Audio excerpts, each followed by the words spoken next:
All right.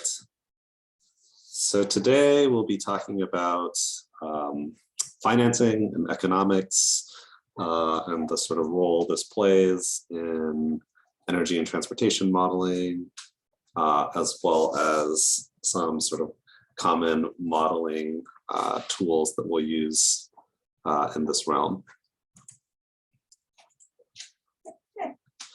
So one of the primary drivers behind the existing and future energy and transportation systems, sort of all else equal, is the ability for any particular project or technology to be financed over its alternatives. It's essentially why we have a lot of the existing infrastructure and technologies that we have today. It's associated with the costs and economics behind that system. Oftentimes we think about and we focus on intangibles of the fact that things aren't equal, right? So think like renewables are cleaner than sort of fossil fuels, electric cars are sort of green transportation alternatives. But so today we're going to be focusing mainly on issues related to costs.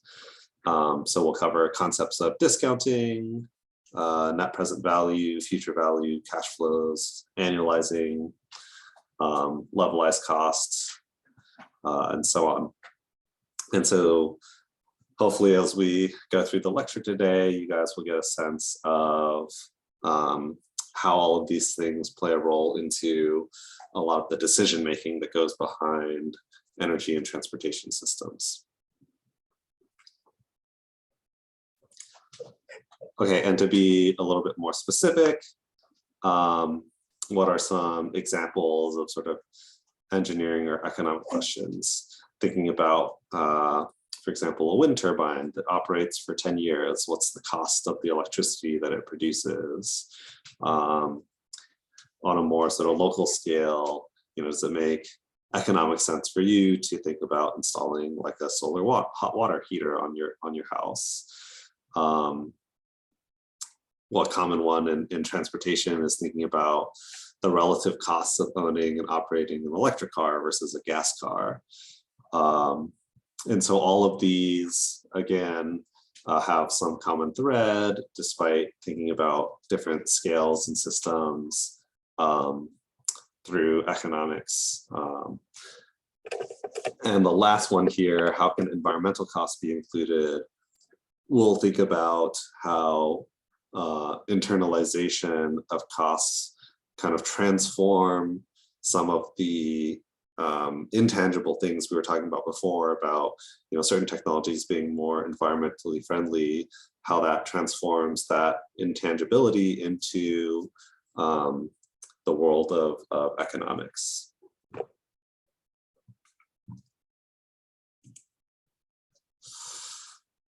Okay, so the first thing that I wanted to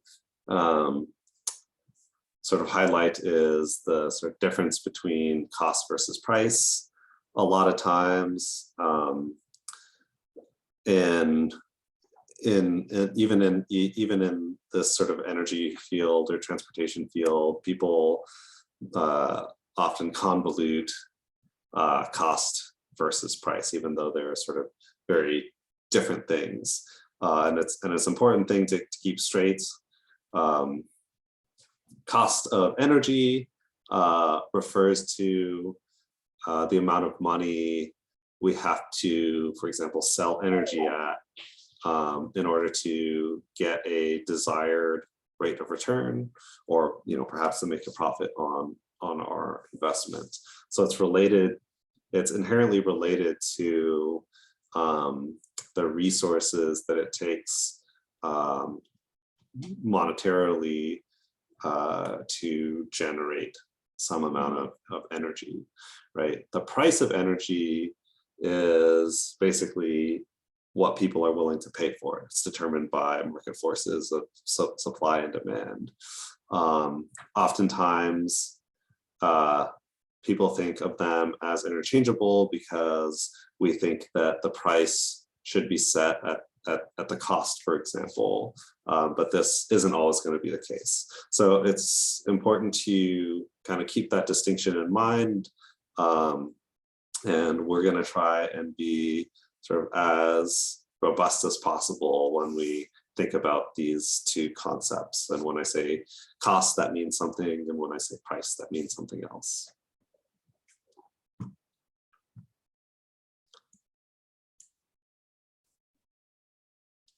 Okay, so we're gonna go through a couple sort of terms that will play into the way that we do calculations for financing, and more broadly provide some understanding about how some of the economic systems work.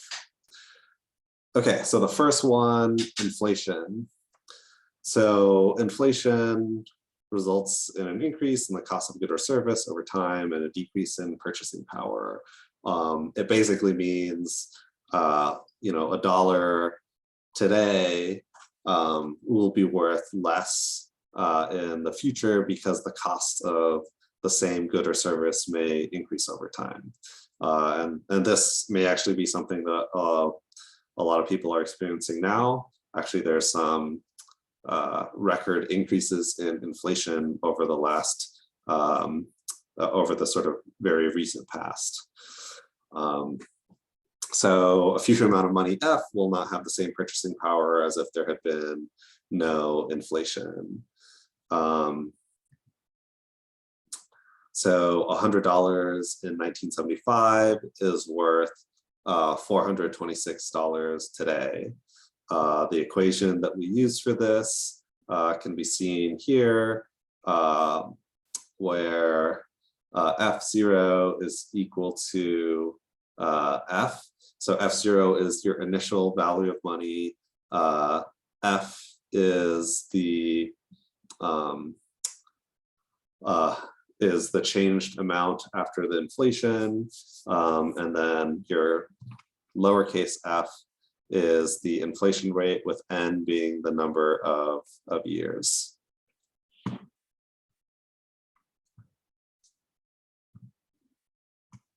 Okay.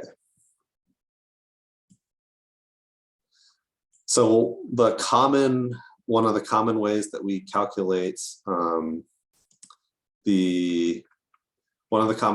we calculate inflation is via something known as the consumer price index. So maybe you guys have heard of this concept known as a basket of goods. That's essentially what the consumer price index attempts to measure. So it's the average change over time in the consumer's cost of living. And we use it as essentially this sort of price deflator. The consumer price index contains a whole list of different items, essentially. And we track the change in the price of those items over time. And if you factor in all of those items, it essentially helps to measure the average effect of inflation over time. Now, the CPI, the Consumer Price Index, note that it is going to be very, it won't necessarily represent all of the uniformity of inflation. So certain goods and items might be experiencing inflation at a slightly higher or lower rate than the CPI, but the CPI is meant to measure kind of things on average. The other thing that is tricky with something like this is that we think of this basket of goods idea, and the whole point is that you want to keep that basket constant, so you're measuring kind of apples to apples across time. But that the types of things that consumers buy over time may change. And so if you imagine, say, 15 years ago, something like a smartphone wouldn't have existed in within your CPI, but it's definitely something that a lot of people, spend money on now. And so, there are drawbacks with the way that this type of this type of index is able to handle sort of changes in consumer purchasing behavior. So just some things to keep in mind.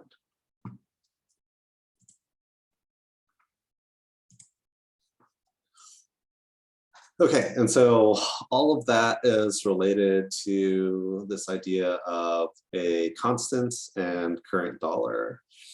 Alan? Oh yeah, go ahead. Good question. Can you go back for the slide when you are explaining about the index? Yes. Quick question, because in different countries, they calculate this in different ways. For example, when the government want to manipulate this index for nice reports and say that they are doing a nice, they are managing well the country. So Yep. is this here in the United States is considering the actual inflation? Yeah. So that's an interesting point. Yeah. So the CPI can definitely be used as a political tool to show that, for example, there isn't as much inflation happening. I think, generally in the US, the CPI is a decent indicator. There are, of course, some of these drawbacks that I was talking about before. But yeah, I think a lot of economists have fairly good confidence in this particular index. I mean, everyone kind of knows about some of the drawbacks, but I don't think that there's, at least for the US CPI, there's probably not that much sort of gamesmanship of this to point out inflation. And what is the time window? Because I was looking at the numbers of the inflation last month and the month before, and they are quite different. So I guess, so if you measure this very often, then the indicator will be not right. Yeah, so to be honest, I have only used the CPI in annual contexts. Okay. So it definitely gets updated at least annually, and it goes back to the early 1900s. And then if you have to go back farther than that, there are some sources that can help with that, but it gets kind of shoddy.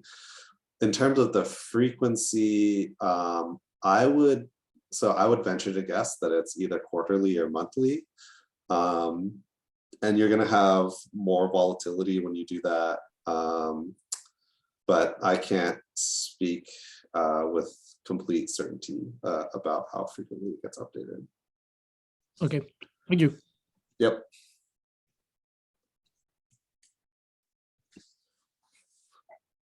Okay, so inflation as a concept helps us to kind of understand this idea of constant dollar versus current dollar.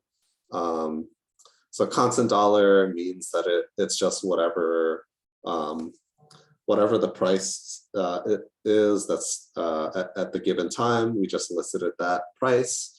A current dollar attempts to adjust the effect of inflation so that economic values can be compared. And we usually express this in terms of a particular year.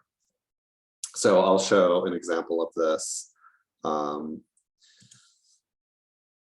here.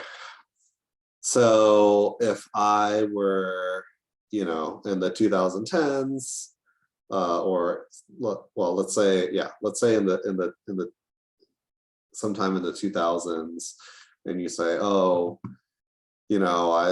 I miss the days when I could buy a gallon of gasoline for $1 a gallon back in the late 70s, early 80s, right?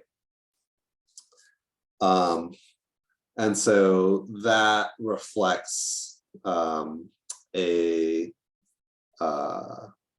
constant dollar value because that's what was actually paid. However, in reality, the sort of purchasing power of money back in the late 70s and early 80s is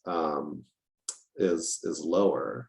And so in equivalent dollars, if I adjust for inflation, so this is adjusted to 2012 current dollars, then in reality, the amount of money then was pretty similar to what it is in 2012. And so oftentimes to be able to do a comparative analysis of the price, you would rather show current dollars so that you can correct for the effect of inflation. And so it's not necessarily always better to use current dollar analysis. It depends on the context of your problem. But a lot of times, if you're thinking about comparing prices in the past versus prices today, you should typically think about doing this sort of adjustment.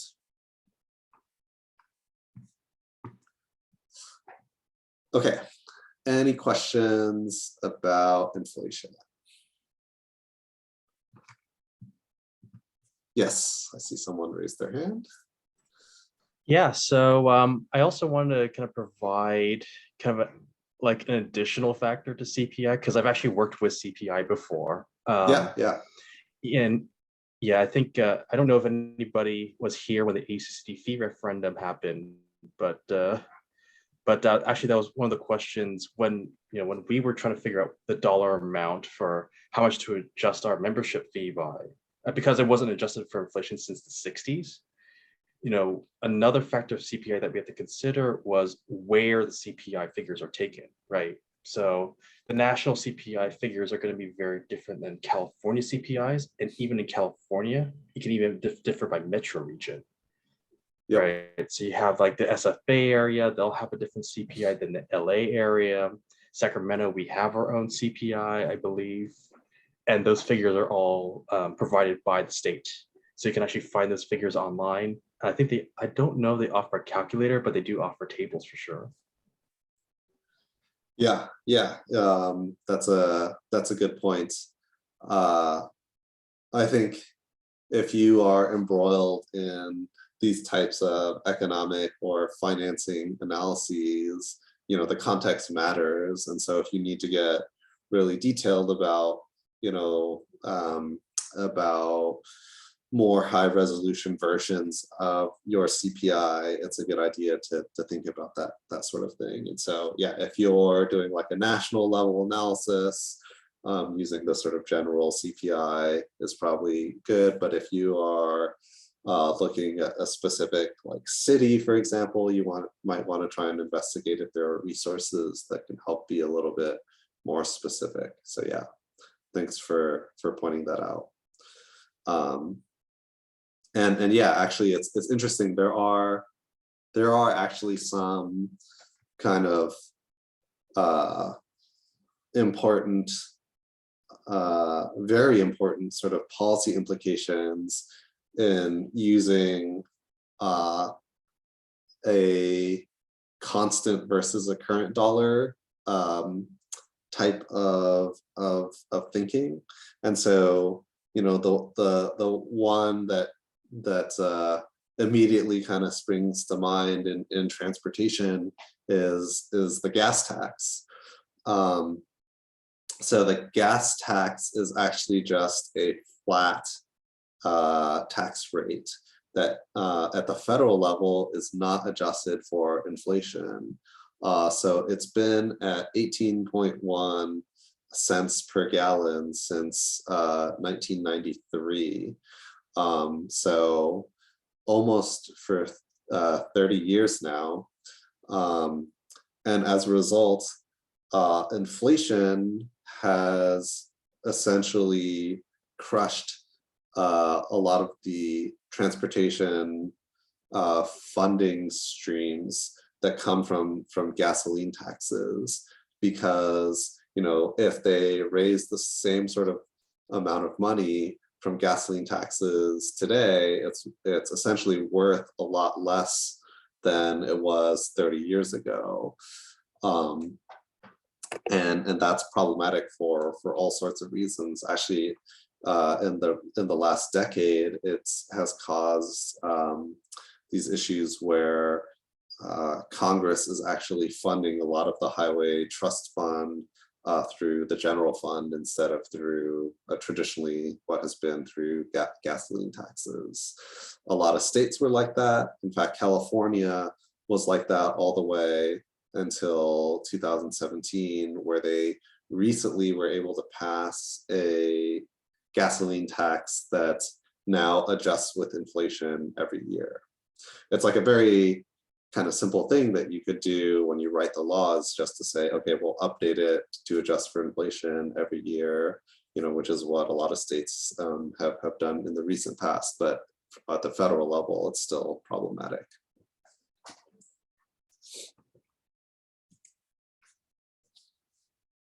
Okay. Next concept is interest rates. So this is really important in thinking about financing.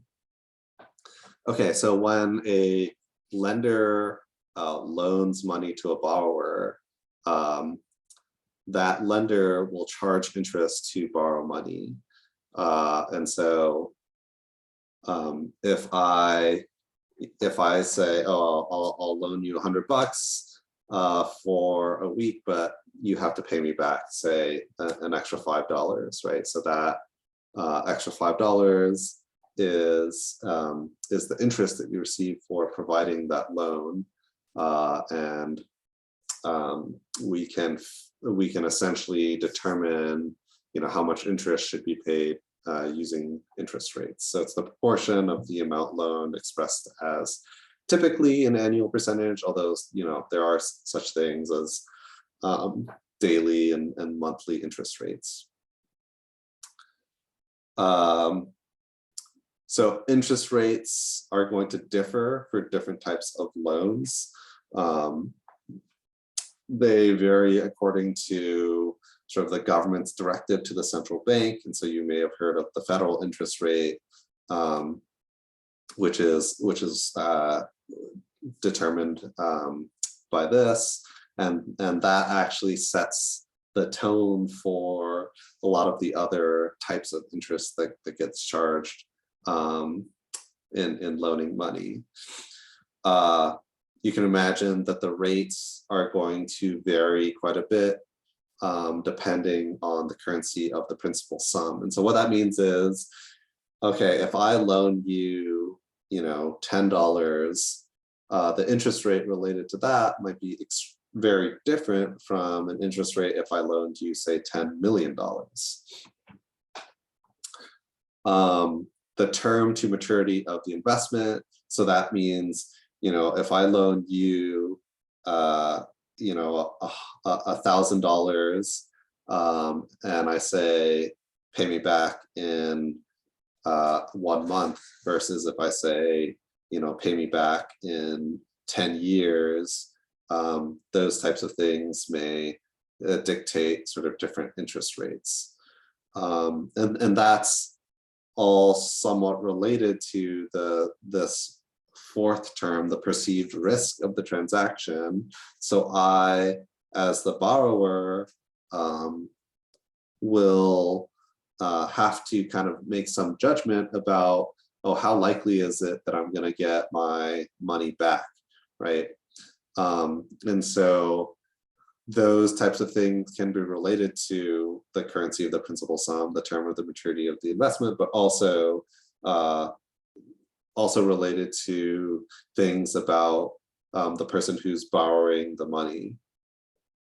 And so that's how, for example, like credit scores play into how interest rates get dictated for loans that that you may make. And so someone with a really good credit score, it means that, oh, they're reliable, they're going to pay the money back. We can give them a sort of lower interest rate because we're sort of have a higher guarantee that that money will come back, versus if someone has a low credit score, we would say, oh, that's like a riskier loan, and therefore you would want to have higher interest rates to cover those risks. And then supply and demand in the market.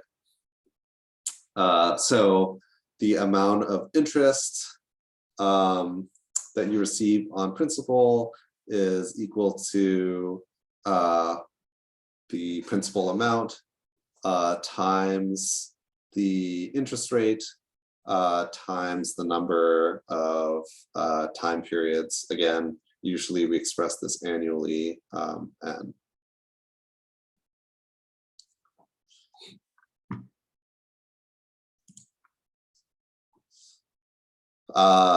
yeah, so one of the most powerful forces in the world is compound interest. So this is this idea that if you receive, if you are receiving interest payments, essentially the amount will, it's essentially like increasing your principal sort of every year. And so, you know, if you have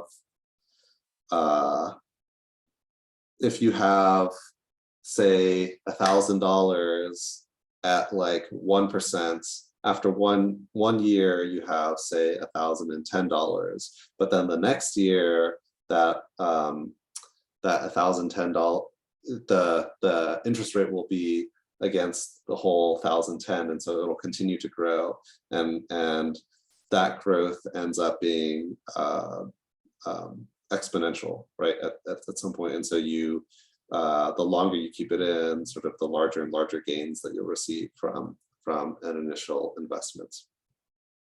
Oh, okay, sorry, I see a question. How does supply and demand determine interest rates? Yeah, sure. So so if you think of a product to be sort of in extremely low supply, for example, then if a lot of people want to if a lot of people then want to make want to borrow money to go after that particular product, right? Then you, as someone who's loaning that, can drive up interest rates, because people will be sort of willing to pay higher interest rates. And so this is, for example, something that's common in like the housing market, right? You can imagine that if the housing supply is really high, or sorry, it was really low, and lots of people want to borrow money, then you can increase your interest rates.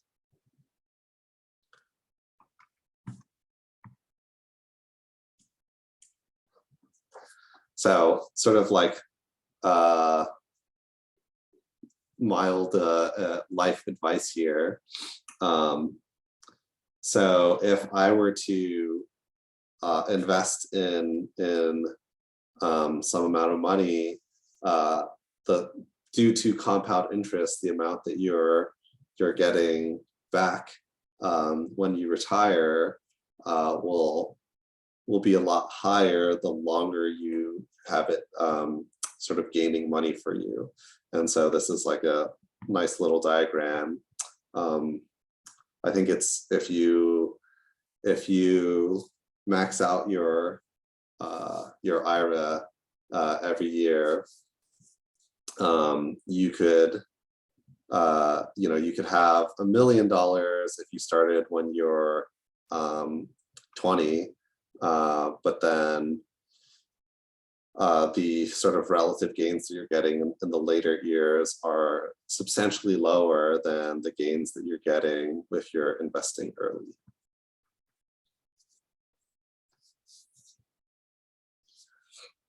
Okay, any other questions about interest rates?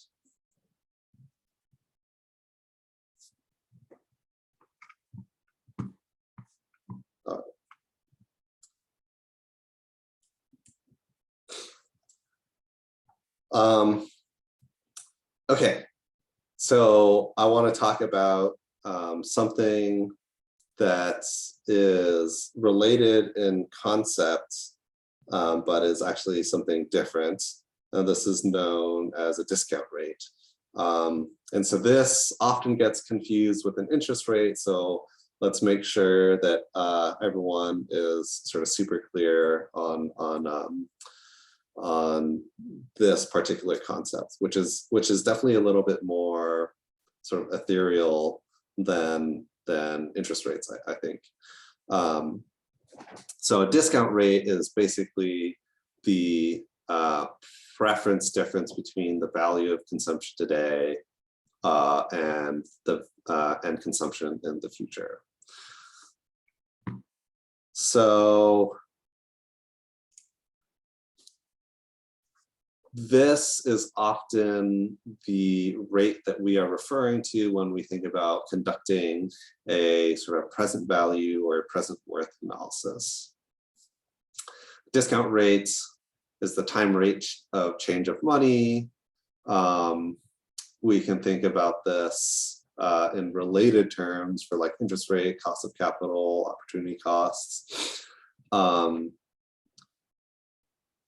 Discount rate will be heavily influenced by things like inflation and interest rate, but they are going to be specific to your particular analysis and the stakeholders that you're thinking about. It's very much sort of related, but not the same.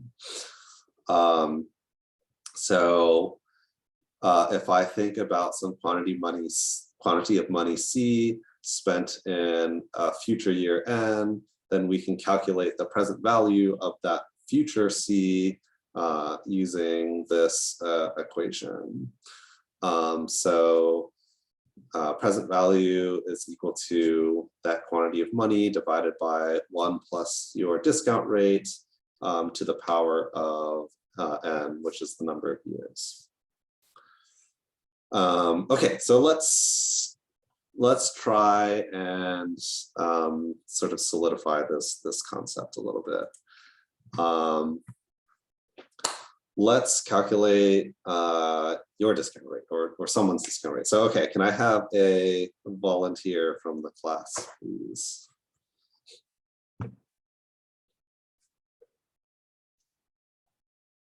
Anyone want $100? Okay, I see Farhana wants some money over here. Okay, so let me ask you a question. Would you rather have $100 today, or would you rather have $100 1 year from now? I would rather have it today. Yeah, okay, great. Good answer. Well, and so why would you rather have the money today? So because, with time, the value might change. And also if I can, also there is like uncertainty whether I'll have it or not. And Yes, also okay, so you're saying, okay, like for example, maybe I want to buy a pair of shoes today, and it costs $100, right? But then next year, maybe those shoes cost $110, and so you wouldn't be able to buy it anymore because of inflation, right? So you'd rather have the money today. Yes. And the other thing you could do is like you could just take that $100, stick it in a bank, or like buy some kind of stock or something and get some returns, right? You get some interest. And at the very least, you would make a little bit of money. Instead of having $100 1 year later, you could have like $105 because you stuck it in a bank that has 5% interest, which doesn't really exist anymore. But yeah, okay. All right, so, okay, let me ask you, let me change the question a little bit. Would you rather have $100 today or $101 next year? I mean, the difference is too low that I'll It's have too to small. go with. Okay, okay, Yeah. fair enough. How about $105 next year? Yeah, I mean, Well- it depends. If it's like $120, then I'll go for that next Okay. year. But it's like, Okay, so you wouldn't take, say, $110 next year. yeah, again, depends. Like if I need money, Like think about it immediately, like right now. Someone walks up to you and they're like, all right, or I'm coming up to you and I say, all right, I have $100. You can take this now, or in 1 year, I'm gonna give you $110. Which one would you do? no, I'll still go with 100. You still? Okay, today. so you're pretty solid on your answer. Okay, $120. Okay, great. So thank you. So then let's think about this equation that we had here. So we had, let me go back just to refresh everyone. So present value versus the future value. So we know that for you, $100 today is worth the same as $120 in 1 year. Okay, and so if I wanted to calculate your discount rate, right? We could just kind of use this equation. And I have the 1 in place of the n because it's just 1 year later. And so in this particular case, we say that we know that your discount rate is equal to, if I multiply this across, I have 100 plus 100i equals 120. And so I is going to end up being 20 over 100 equals 20%. Great. So this is a nice sort of simple way of being able to elicit like an individual discount rate as we ask them questions like this.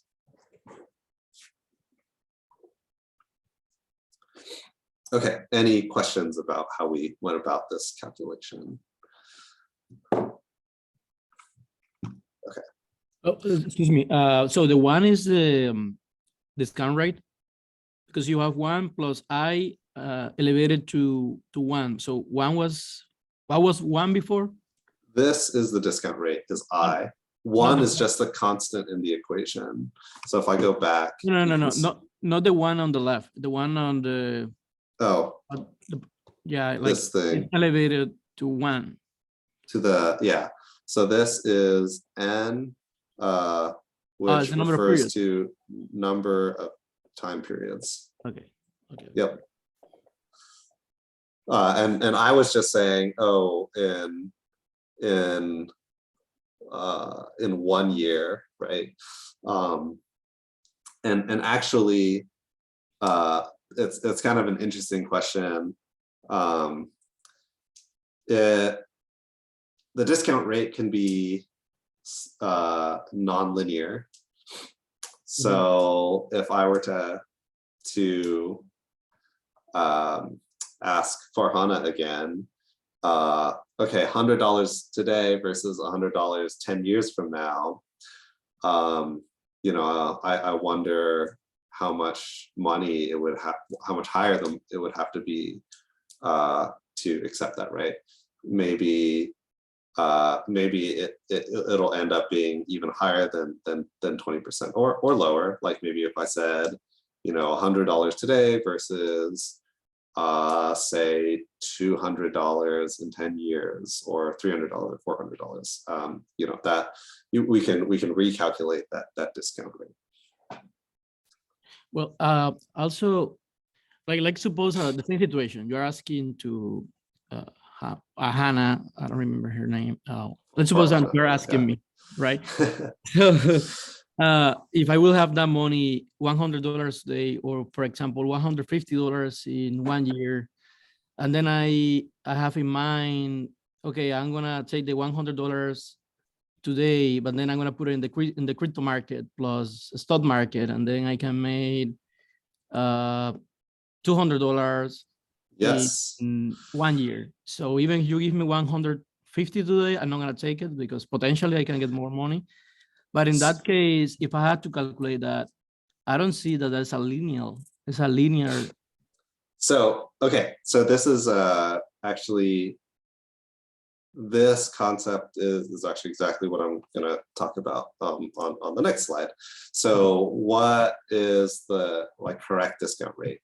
So you mentioned like the way, right? The way that we think about a discount rate is that it's based off of your particular discount rate is based off of what you think is the opportunity cost of that money, right? So if I take that $100 and say, I'm confident that I can make some high level of return in cryptocurrency, right? And so therefore, you know, for me to want to take a future money, it would have to be a lot higher than like you were saying, maybe I'd want to get like a 50% return. And so my discount rate would be much higher, right?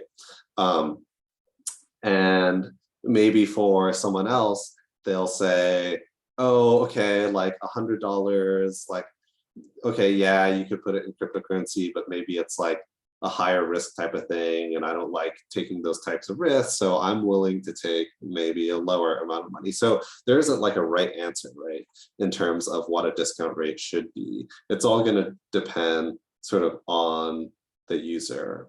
So, you know, people have looked at discount rates for quite a long time, and we have a really, I mean, this concept has been around for almost a century now, and so we have like a fairly good idea of discount rates that you know, different stakeholders actually kind of display. And so when I was kind of talking about this discount rate, you know, with this example of $100 today versus tomorrow, you know, that's kind of this stated preference type of thing where, okay, you can ask this hypothetical question, but we can actually measure like the decision making based off of like, you know, historical data. And typically what we find is that, okay, businesses actually tend to have a higher discount rate. And so why is that? You know, they oftentimes have more capital. And so as a result, they are able to, it's easier for them to, for example, do riskier investments, right? And so the sort of rate of return that a company would expect might be, might actually be relatively higher than what a type of return that an individual would get. And so their discount rates are higher because they'll say, hey, we can make more money back if we get the money now versus the future. And so if you wanted to offer me sort of like future value of money, it would have to be higher. Utilities, we know are a little bit lower. Typically for individuals, it's gonna be sort of in the, I would say 5 to 10% range. investments in developing countries will be even higher. But generally, right, the higher the risk, the higher the discount rates. But if you consider 5%, as you say, then you're going to be under the national inflation. So you are actually losing money. Yeah, so it's not always the case, right, that inflation is as high as 5%. That's actually unusually high. So right now, as inflation rates are actually quite high, we would expect that discount rates for individuals will be influenced by things like inflation and therefore also be higher. Actually, you know, the higher the rate of inflation will drive discount rates sort of across the board to be higher, right? Yeah, to accommodate for the fact that the value of the money in the future is going to be lower. So these things again are intertwined, but are not the same.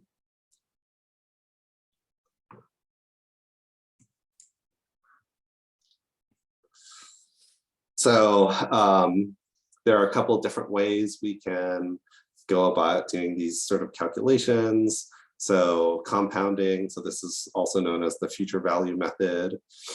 So if I buy a painting for $10,000, and we know with 100% certainty that that painting will be worth $11,000 in 1 year, you need to consider the opportunity cost. Okay, so you can make a table or diagram of streams of benefits and costs over time. So if I were to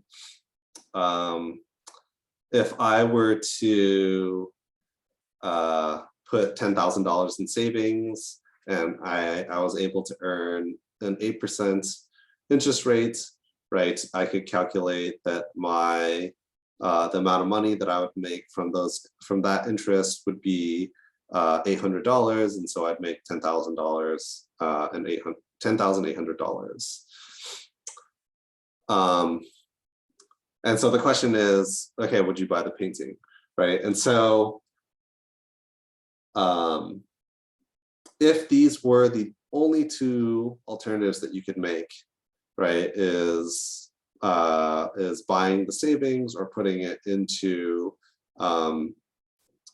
like in a savings account, you would prefer to buy the painting because you would essentially, you're guaranteed to make more money.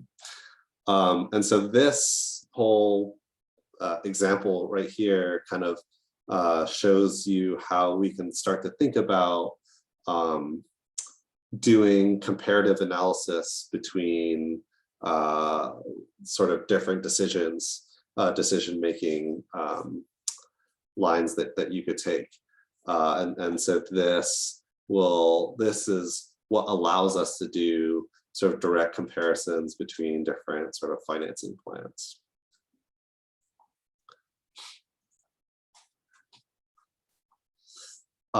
So in these decision rules, if we're thinking strictly about economics, you would choose the option that maximizes net benefits. So now we are using the same rule with the values adjusted for the time value of money.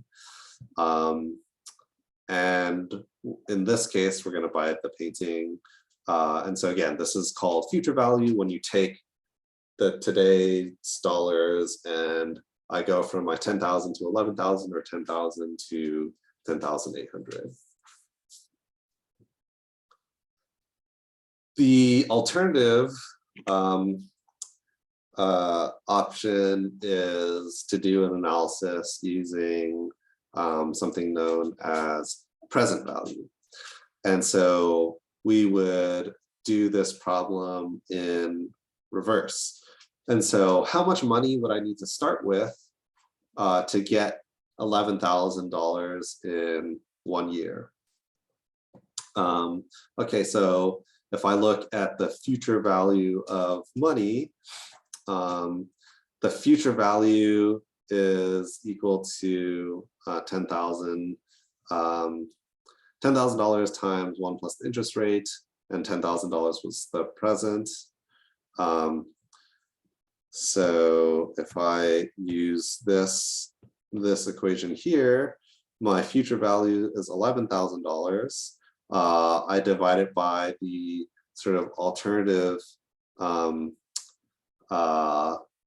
discount rate, that 8%, right? So this is the other option that I'm thinking of, and I would need to start with $10,185 in order to get up to $11,000 at an 8% return.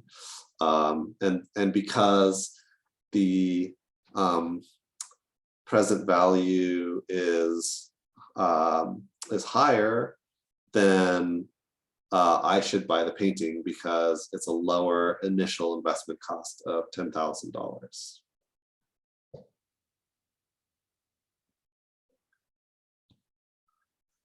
Okay, any questions about this? I have a question. Yes. So in this problem, how does one decide what the discount rate for that item is? Because Yeah. without that, you cannot determine the present value, right? Yeah, so what we were doing is we were doing a comparative, a comparison against our known sort of rate of return. And so this is, it's a little, in this case, because I'm only presenting sort of two possible options, the discount rate is representing the interest savings, which is essentially the only other opportunity that you have to make a return. So hopefully that makes sense. So in this case, because the bank is the only way that you can make a return, our discount rate is exactly equal to sort of the interest being put forth by the bank. Got it. Thank you. Yeah.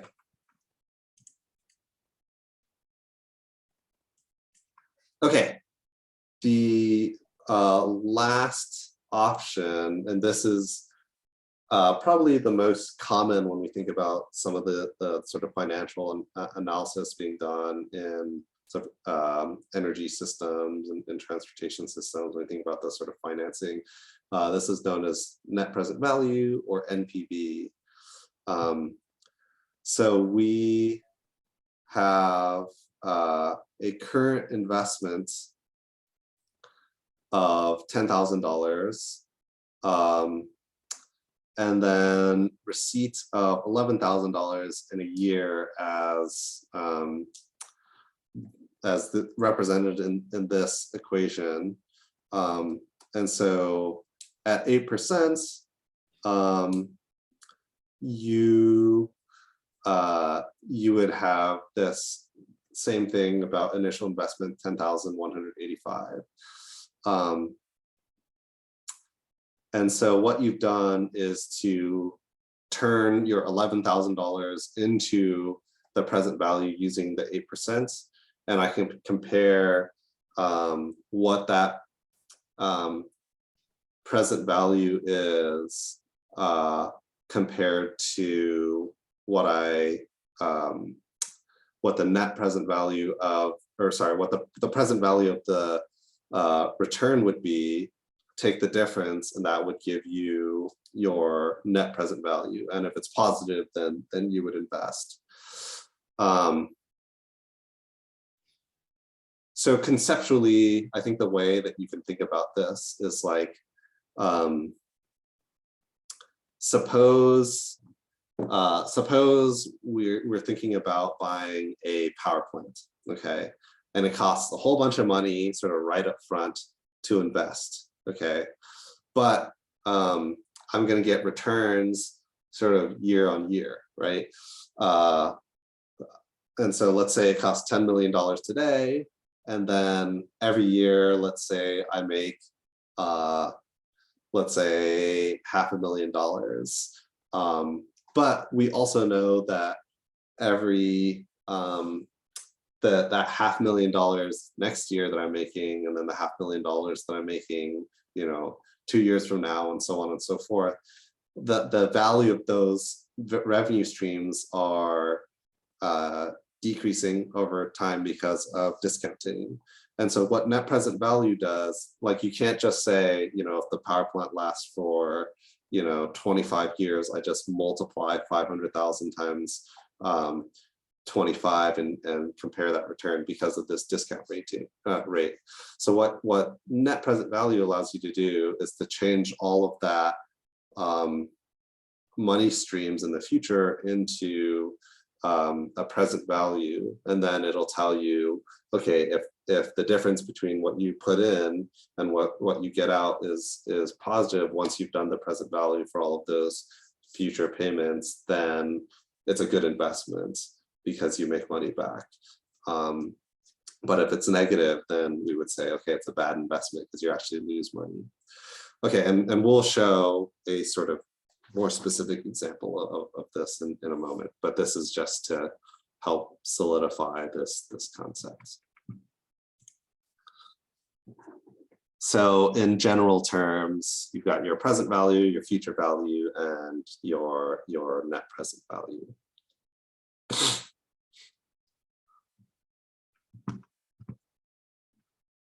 Okay. And actually, let me let's actually take a break here for 5 minutes. We're at 11 o'clock, so let's reconvene at 11:04, and then we'll dive into some sort of more applied examples of NPV. And if anyone has any questions, I'm happy to answer.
Alan, I have a question.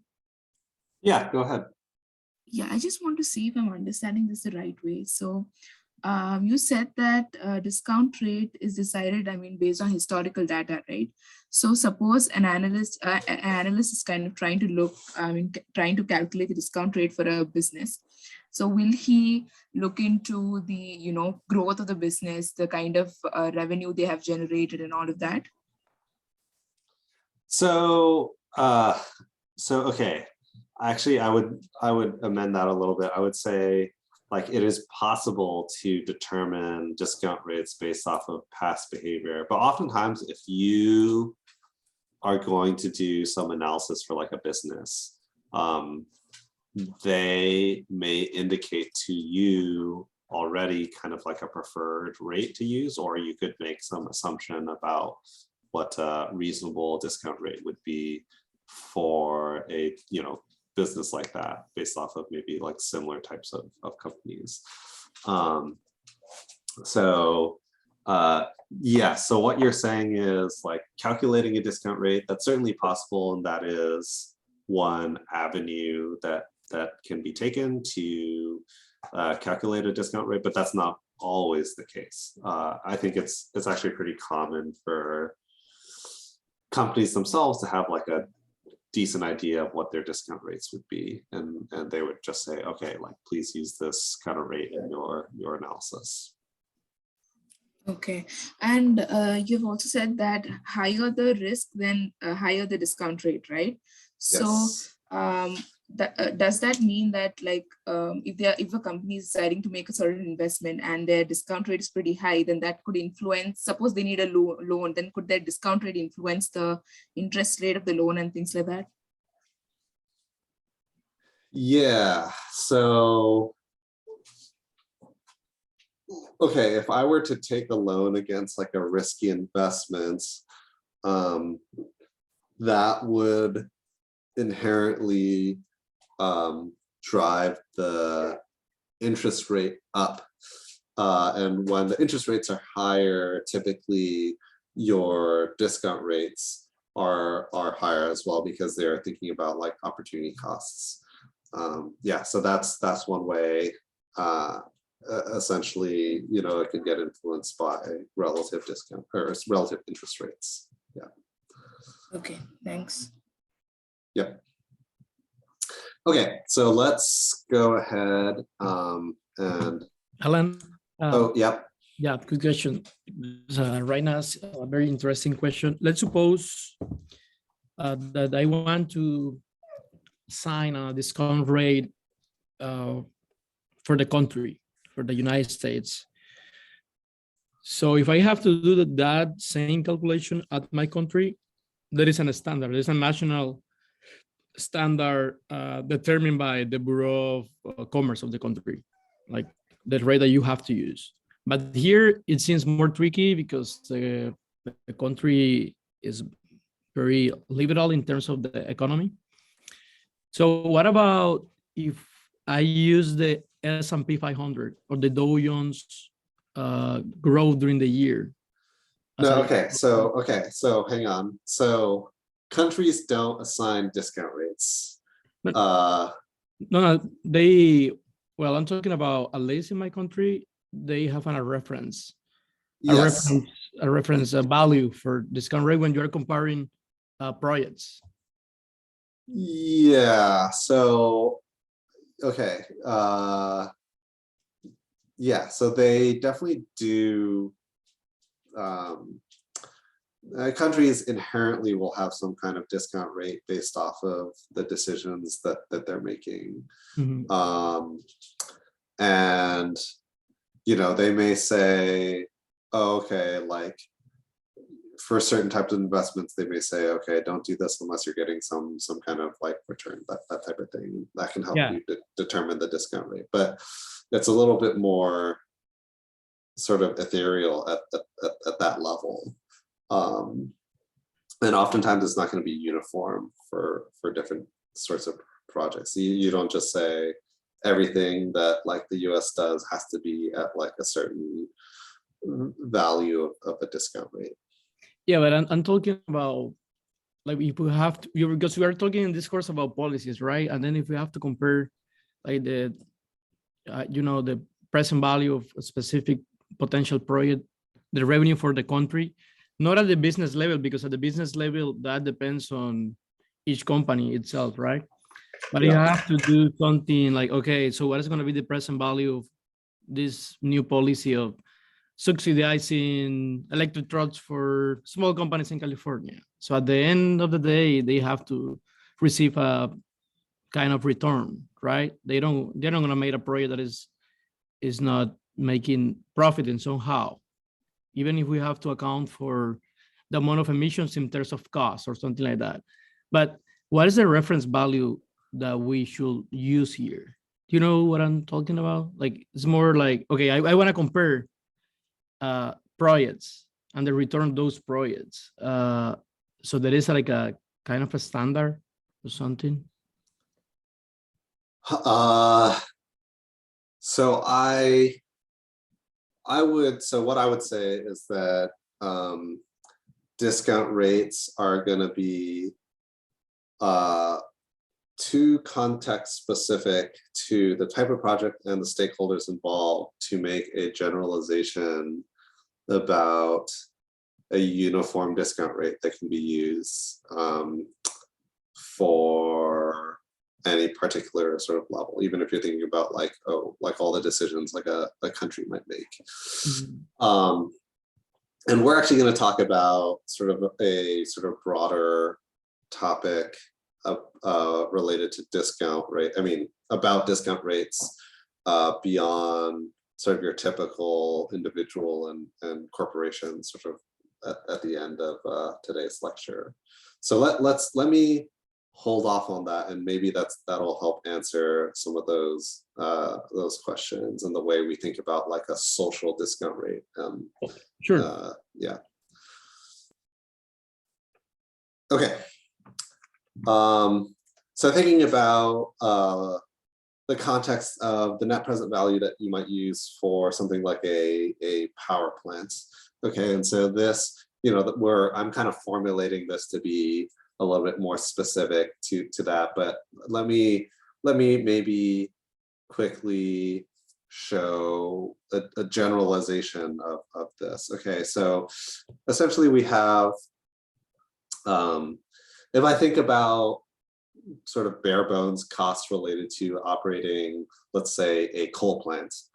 Okay, I have the capital costs associated with like building it, right? So just the installation and deployment of this power plant. And then every year, I will have some fixed O&M. So that refers to fixed operations and maintenance. It's just like upkeep that you have to do every year on the power plant. You have variable operations and management costs. And so this might be, okay, like the more that I use it, the more wear and tear certain parts might undergo, and therefore you have some costs associated with how much it gets used. And then you have like fuel costs. Okay, I have to like buy the coal. And it's gonna be, all of those things are going to be sort of discounted.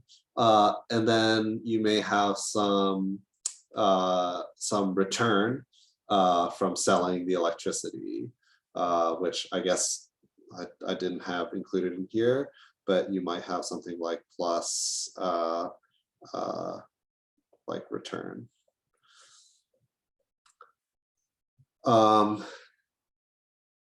Yeah, oh, okay, I see a comment from Duncan, payback period. Yeah, we're going to talk about that in just a second. And it's all related to this.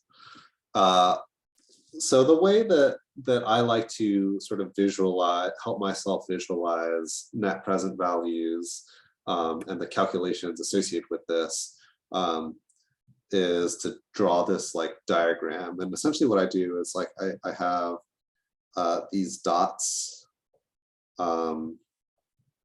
representing each year.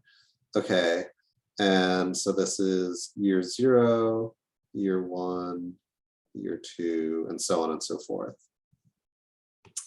And the costs associated with my calculation are either going to be arrows like this going down that represent costs that I'm making. And so in this particular case, we're talking about this example of a power plant. So let's say this costs $10 million. And then let's say every year, let's say that I'm making, let's say the fixed O&M cost this year is say $1 million. And then this year, let's say it's $1.5 million. And then let's say in year 3, let's say it's $750,000. But then I'm also going to be selling some electricity. So I have positive arrows in each of these years. And so let's say I sold $2 million of electricity here. And let's say here I sold 1.5 million. And then let's say I sold here 2 million again. The way this is calculated, right, is that every individual year will have a sort of different discount rate calculation. So in my years, so year 1 would be equal to negative 10 million. Year 2 would be equal to 2 minus 1 divided by my discount rate, so 1 plus I to the first power. Year 3 would be equal to 1.5 minus 1.5 divided by 1 plus I squared, and so on and so forth. I would calculate all of this out. You would add it all up, and if it's positive, you make money, you're making money, and if it's negative, then you're losing money.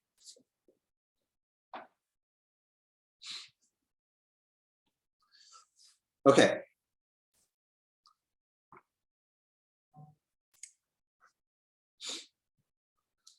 So IRR for investment is the rate that sets the net present value of a revenue stream equal to 0. It allows for the comparison of a wide variety of investment activities. The higher the internal rate of return, the more profitable the project, or the less risky the project. So in your NPV calculation, instead of setting the discount rate, instead of calculating it via a discount rate, essentially you back calculate an internal rate of return such that NPV equals 0.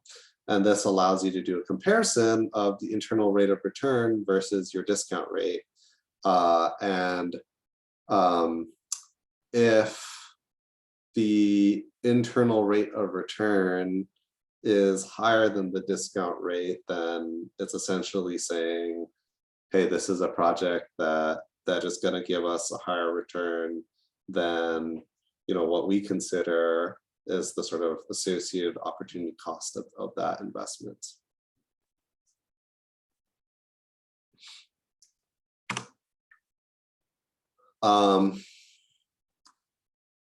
Payback period. So this is the period of time, as mentioned in our chat, which is how long the initial capital expenditure of an investment is recouped.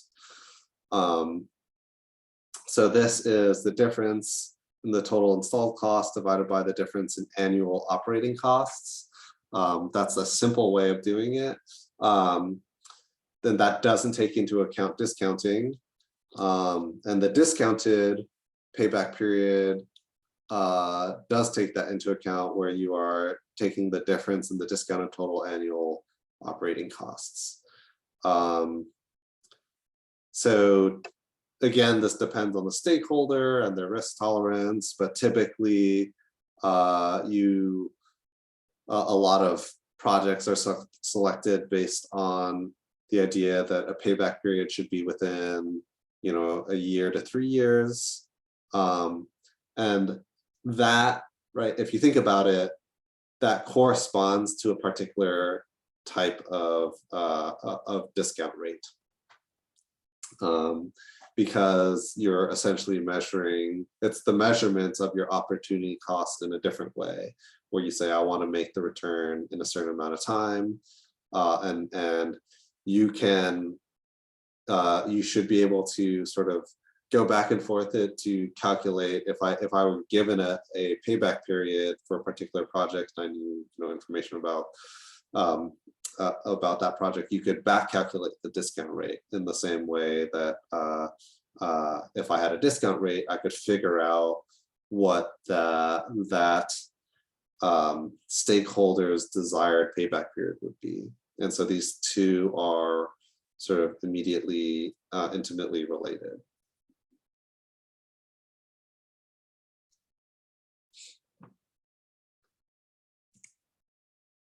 Okay, so if you remember that example that I just gave where we had to calculate, okay, year 2 discount rate, ...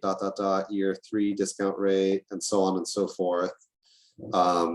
It's a lot of calculations, right?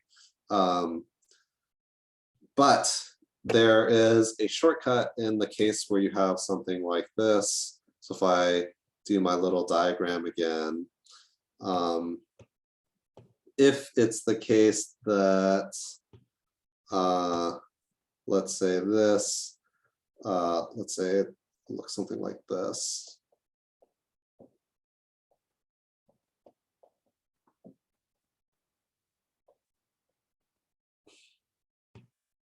And again, these are representing the amount of cost or money that you're making every year. So if the size of these arrows are all the same every year, there's a constant rate of return, you can use a shortcut to calculate the present value of your annuities. And that is via this equation here. So if we look at this equation, the present value of year 1 corresponds to this, and the present value of this corresponds to this. Okay. But you'll notice that the A's are always the same every year. So I can do a shortcut, do a little bit of math, and transform this equation to simplify this. And so this value here, A times 1 minus 1 plus your discount rate to the negative n divided by I, this will give you the total present value of all of the annuities over your analysis. So this is a handy shortcut to have, because a lot of times you usually have, in a lot of the simpler examples, you'll have constant rate of returns or constant costs. And we'll look at a particular example of this in just a moment. So if we think back, I had talked about this idea of a levelized cost of energy or electricity. Do you remember this diagram? This is what I was describing as the way that we could do sort of an apples to apples comparison of different generation resources. And so the way that we calculate this number is sort of as follows. So this is the levelized cost of energy or electricity. And so what you'll notice is that this numerator here is exactly the NPV equation. And what we do is we simply divide by the total amount of energy produced by that power plant.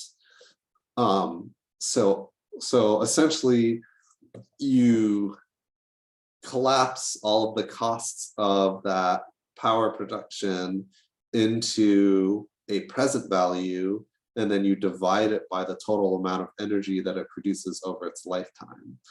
And this then allows you to have the cost of producing electricity per unit of electricity for that power plant. So it gives you this $1 per kilowatt. And there, that then allows you to do direct comparisons between, say, like vastly different power plants. So again, this is, all of these terms are kind of what we were talking about before, where you have your, investment expenditures every year, operations and maintenance, fuel costs, and then the denominator is the amount of energy generated. And then of course we have our discount rate and Rn. So again, this is exactly the same as before, except now we're dividing by this amount of electricity that's produced. So let's look at an example of this.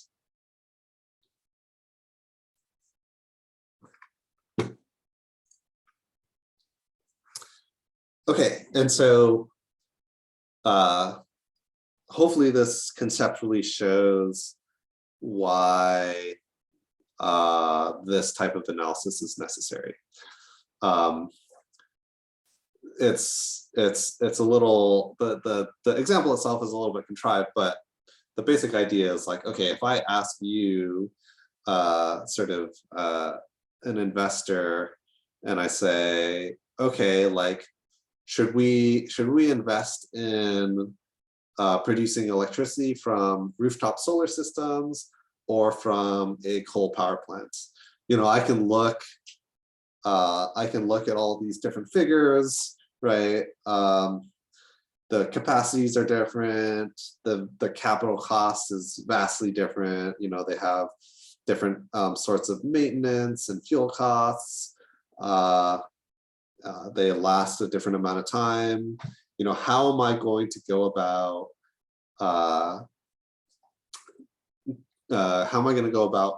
coming up with some quantitative way of being able to compare these sort of like really different systems?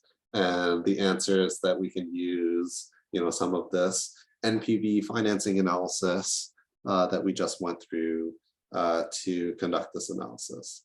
So let's go ahead and do that for a second. So let me open up a whiteboard and let's show that example.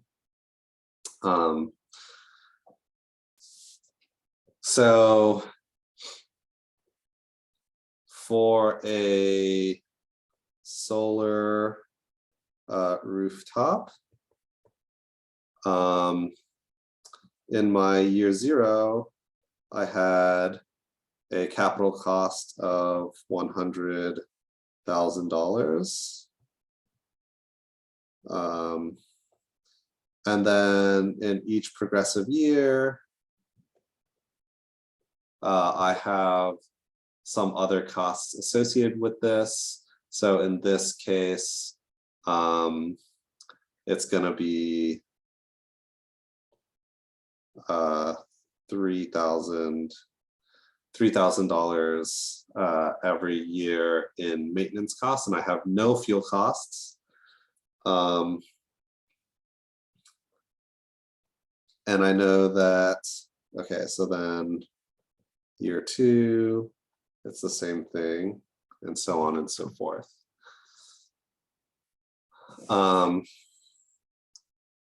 And then I know that my total E is equal to 182, 500 kilowatt hours. My total project lifetime is 25 years, and my discount rate, we'll say R, is equal to 15%, so 0.15. And I'm in the notes, I kind of interchange between I and R. Yeah, different texts will use different letters to represent discount rates, but most common is I and R. Okay, so if I look, okay, so this sort of diagram would have to go all the way out to 25 years. But if I look closely, remember, I noticed that all of the arrows are of the same size, which means I can use that shortcut equation. So I can say P equals my annuity times 1 minus 1 plus I negative N over I, something like this. Okay, and so this would just be P equals 3000 times 1 minus 1 plus, oh, sorry. See, I'm even switching in between them within this example. So let's put it as R. So 1 plus 0.15 to the negative 25 divided by 0.15. And then so that is the present value of all the annuities. To get the NPV, I would have to also get the, this is negative 3000. Well, I'm just gonna, actually, I'll do it like that. So negative 3000. So NPV is negative 100,000 plus this present value P here. And then the LCOE is going to be the cost. So it's just going to be NPV. Since it's a cost, we'll flip it, the number to be positive times -1 divided by 182,500 kilowatt hours. And this will end up to $1 per kilowatt hour figure. I won't do the number calculation. I don't have it in front of me right now, but that would be the calculation for your sort of solar rooftop. And we could take this number and directly compare it against the calculation for a coal plant. Okay, and so how would we do that? So for the coal power plant, let's go ahead and draw the same diagram. I have year 0 starting out. This is $2 billion, like this.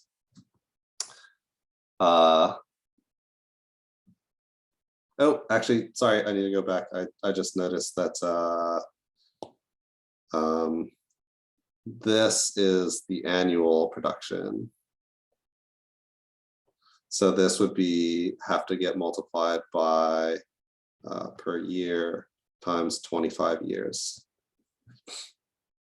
So slight modification there. Okay, so for the coal power plant, we know that it has maintenance of $2 per megawatt hour, fuel cost of $25 per megawatt hour. and annual energy is equal to 3,153,600 megawatt hours. So this is a 60% capacity factor. Lifetime is longer than a solar panel, so this is 40 years, and then the discount rate is 15%.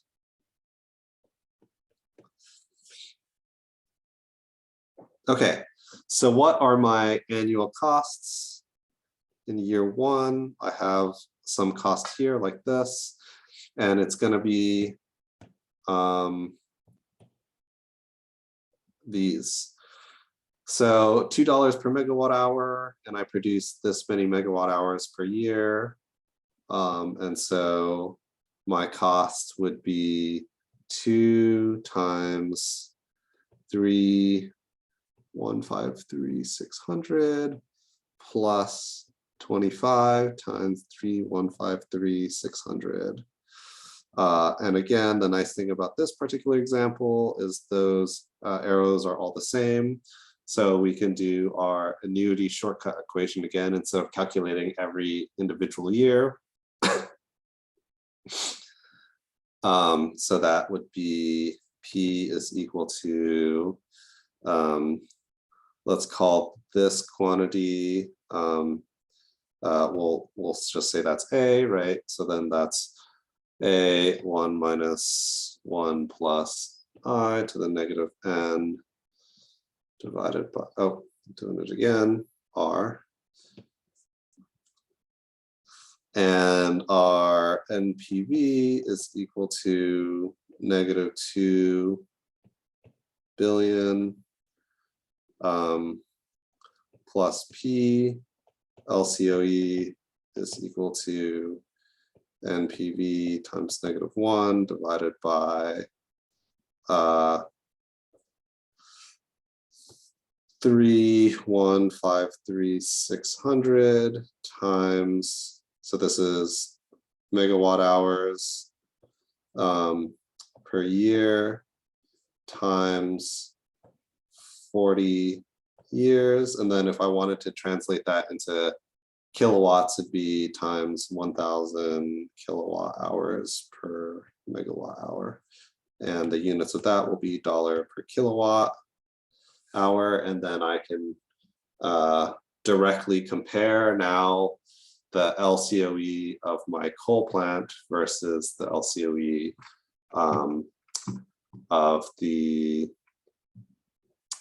LCOE of the solar rooftop.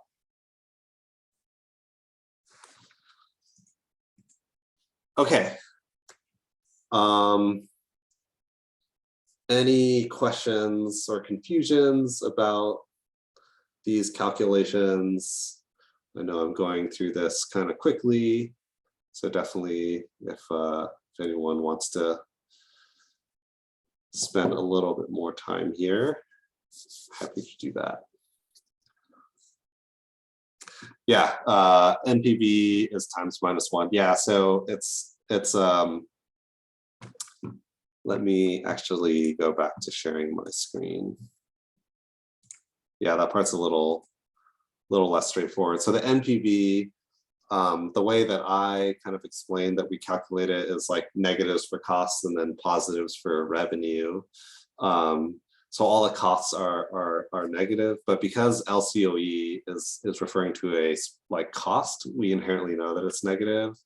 I'm multiplying it by -1. So like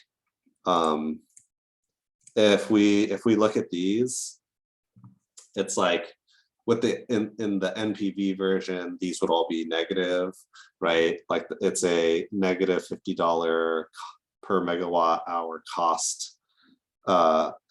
It's or -$50 per megawatt hour present value for geothermal, but the fact that we're all just talking about costs, it's we leave it as positive. So yeah, so when we talk about costs, you can leave it as a positive.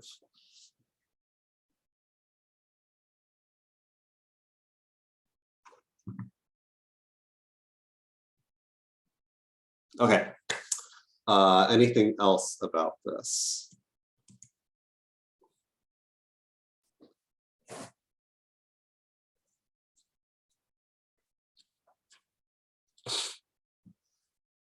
Okay, I'll have just a little bit more comments about LCOE. So as I was saying, this is like a common way that people do these comparisons.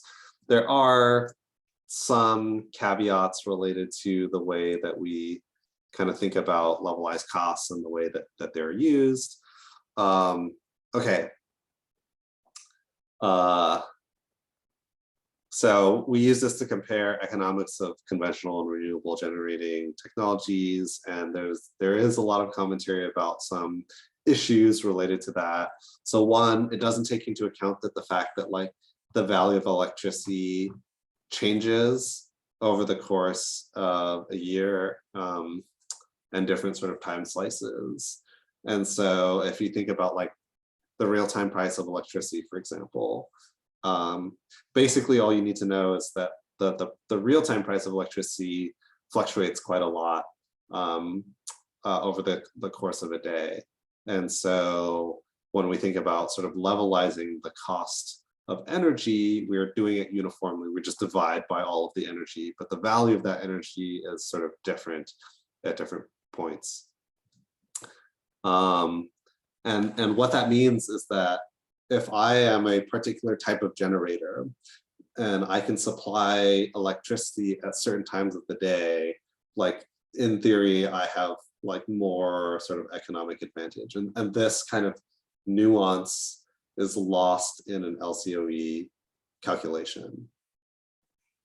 The way that you would overcome this is to be able to somehow reflect the like marginal value of the electricity that they supply at every time slice and be able to integrate that into your cost calculation.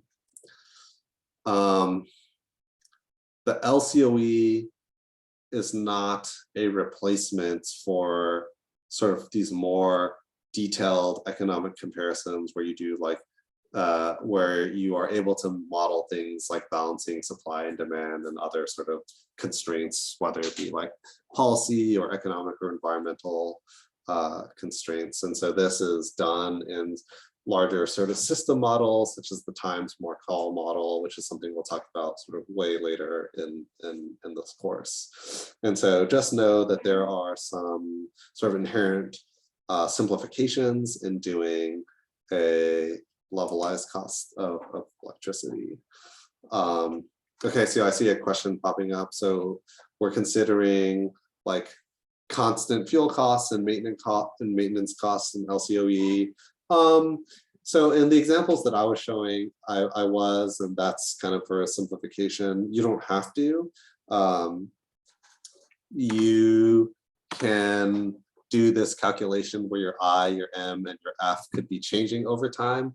It just makes it so that I wasn't able to do the annuity shortcut if you do that. But yeah, LCOE can take into account changes in fuel costs and maintenance costs and that sort of thing. You would just have to, explicitly do the calculation as opposed to doing the shortcut annuity thing that I was doing. But hopefully everyone is on board with that calculation.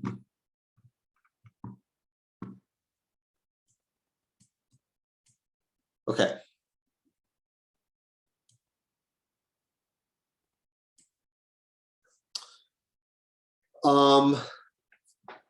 Related to this idea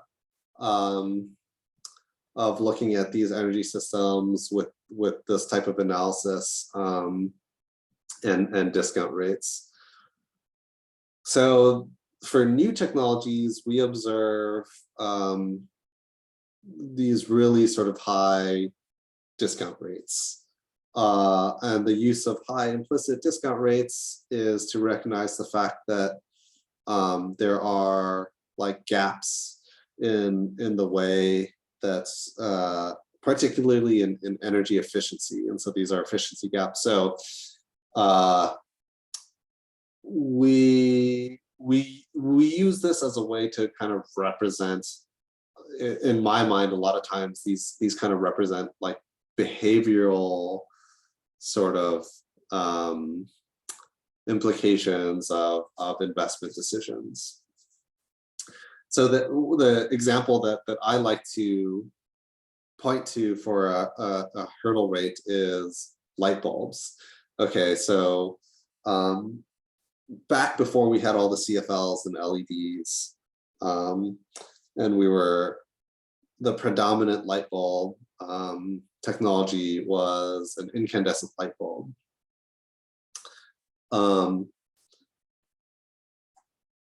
If you were, say, 10, 15 years ago, to go from an incandescent light bulb to a compact fluorescent, so like a CFL, actually the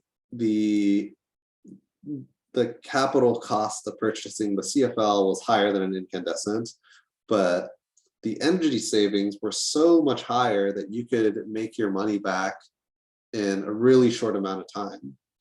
And so there's this question of like, hey, why isn't everyone just replacing their old incandescent light bulbs with CFLs, because you would be getting a positive like really quickly. And so we associate, okay, so the way that we would kind of accommodate this behavior in the calculations and like an NPV calculations is you just say, well, there is like a really high discount rate associated with the technology. So even though you make that savings really quickly, like people have a really high discount rate specific to that technology. And then that is kind of the analog of what a technology hurdle rate is. And so why do these things exist? Why do we have these high implicit discount rates? So market failures, incentives are not aligned with benefits. In this particular problem, it's I could argue maybe it's something like imperfect information where people just may not necessarily know about it, right? And so there are all these sort of behavioral implications associated with the rate that we might describe through a lot of these types of things. Risk aversion, opportunity costs of the investment. Yeah, and so it is possible to observe these sort of like technology specific discount rates that artificially make them sort of really high based off of how we observe people are behaving. All right.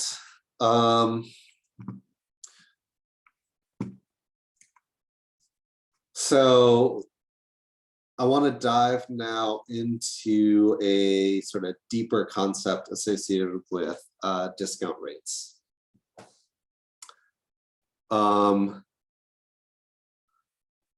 Who was giving me this? Okay, yeah, Farhana, I want to ask you another question following up on our earlier conversation. So $100 today versus $10 billion in 100 years, which one would you take?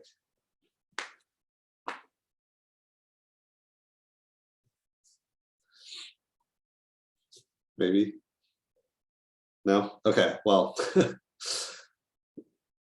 presumably everyone here would take your would take the $100, right?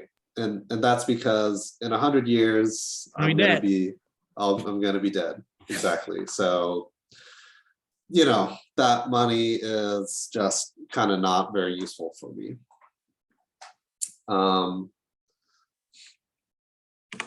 So we think about this value of money as applied to this like cost benefit type of thing. Yeah, okay, so I see, so Francisco's making this comments, okay, but would my grandchildren get it, right? Okay, so that is the idea that we're kind of getting to, right? So discount rates and future generations. If I think about the discount rates that, you know, like Carlos was saying, like a country might use to go for like particular projects, or if I think about companies and corporations and the way they make their investment decisions, and we look at those discount rates, and then we think about how individuals like, you know, myself or you guys would, you know, $100 today versus $100, $10, $20, $30, $40 next year, right? All those discount rates. If we consider the way that we rationalize our sort of economic decision making with those sort of amounts of money, and with those discount rates, then sort of our approach to climate change is actually like totally rational, because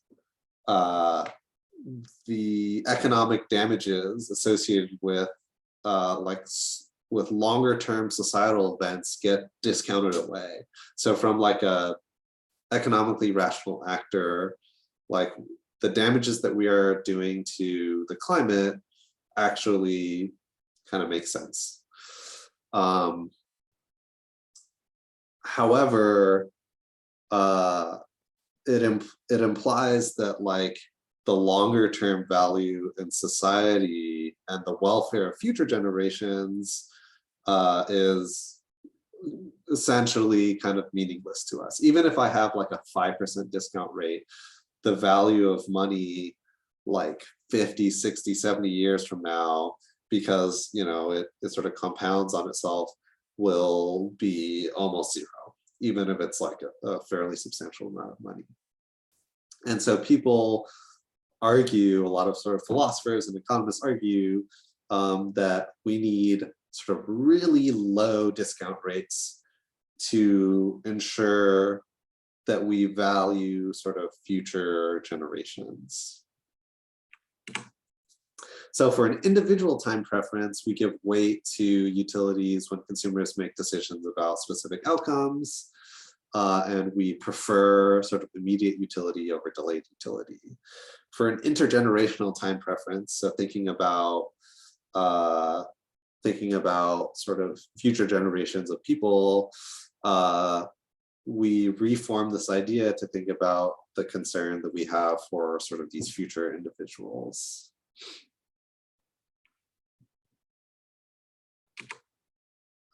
Okay, so time discounting, so broadly encompass any reason for caring less about a future consequence. So these include things like uncertainty, changing tastes, opportunity costs. And so this is a really sort of important idea about how we deal with investments for things like climate change. And so now, how do I think about discount rates that would incorporate these sort of much longer term effects? And the way that you do it is essentially you have to come up with sort of really sort of low social time preference values for these discount rates. If you have a discount rate of 0, it means that we treat the welfare of a future generation the same as we would with present generations. There's a famous article from this Stern review that argues that the way to properly do this is to set your sort of discount rate to like 0.1%. and we think about how this relates to return on capital or interest rates today, you know, it's substantially lower, right? And so you'd have to make an argument to the bank that like, oh, like, why don't you be willing to loan out resources at like a, you know, 0.1% rate as opposed to like a 1 to 2% rate.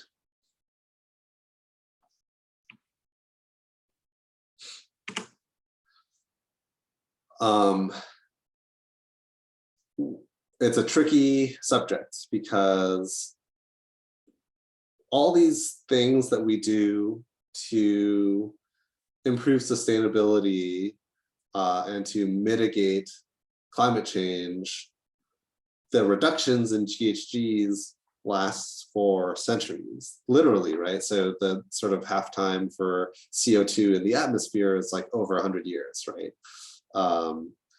And so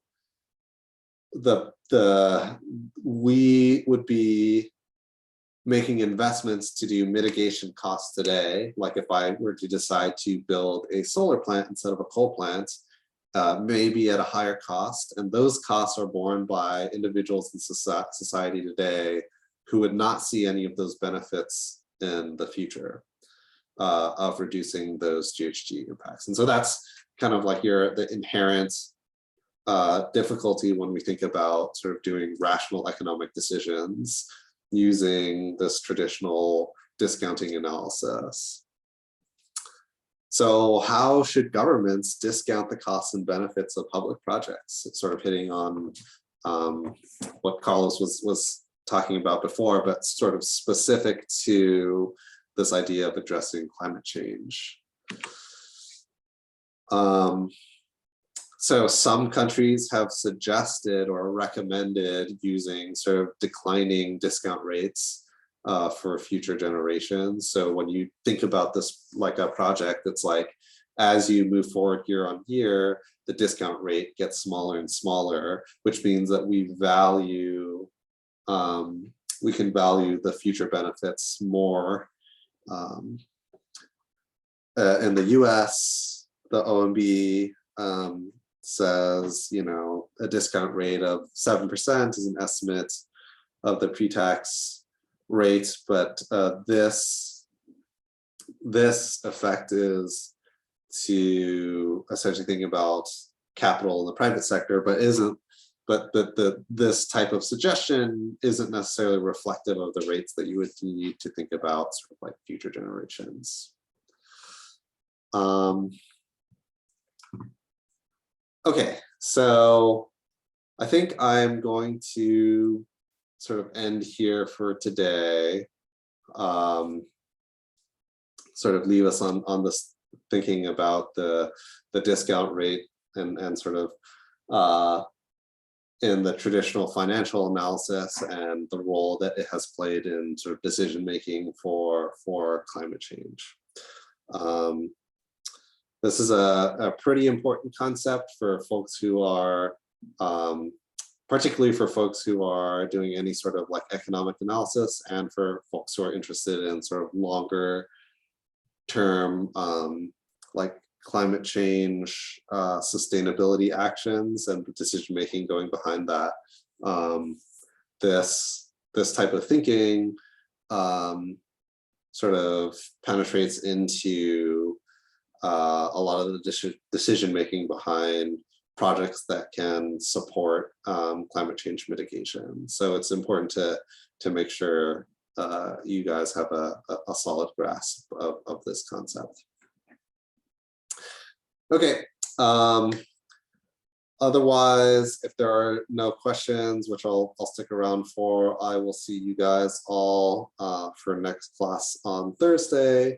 And just remember that homeworks are going to be due at the end of the day, Thursday, so midnight on Thursday. I will see all of you guys in a couple days.